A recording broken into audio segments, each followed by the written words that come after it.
একটা রান্না শেয়ার করি। আমি কখনো করিনি, আজকে প্রথম করছি। তো একটু ঘি দিয়ে দিলাম 1 চামচ। সেটার মধ্যে পানি ছিল, খেয়াল করিনি।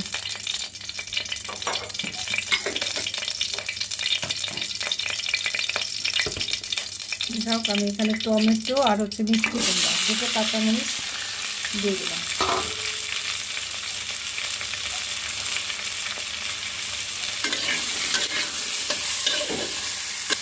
দিয়ে দিচ্ছি লবণ,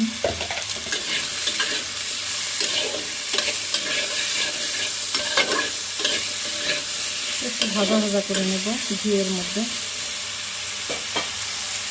ঢেকে দিই। এটা হবে না, ধরে একটু দেখে নিই। মিষ্টির মধ্যে একটু লাল লাল হয়ে গেছে।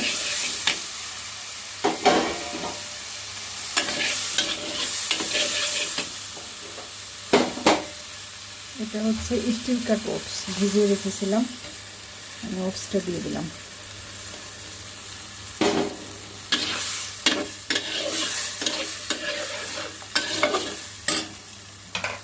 আমি আর একটু পানি দিয়ে দিই।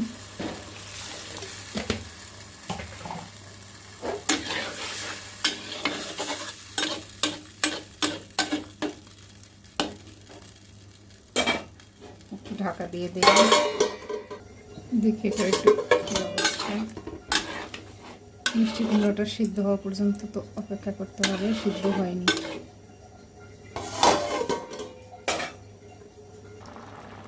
ঢাকনাটা তুলে ফেললাম, মিষ্টি কুমড়াটা সিদ্ধ হয়ে গেছে।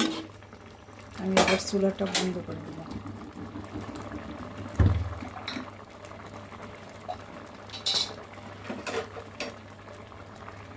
তো শুধু একটু শাহি গরম মশলা ছিটিয়ে দিই, তাহলেই হয়ে গেল। আর কোনো মশলা নাই, রান্না কমপ্লিট। এটা যারা নিরামিষ ভোজী তারা এটা দিয়ে ডিনার করে নিতে পারেন। এর সাথে আর একটু সবজি নিতে পারেন, এর সাথে একটু মুগ ডাল বা বিভিন্ন ধরনের ডাল দিলে খুব ভালো একটা খাবার হয়ে যেত। আমার আজকে ডাল ছিল না, তো এটাই আমি করলাম আমার বাবার জন্য।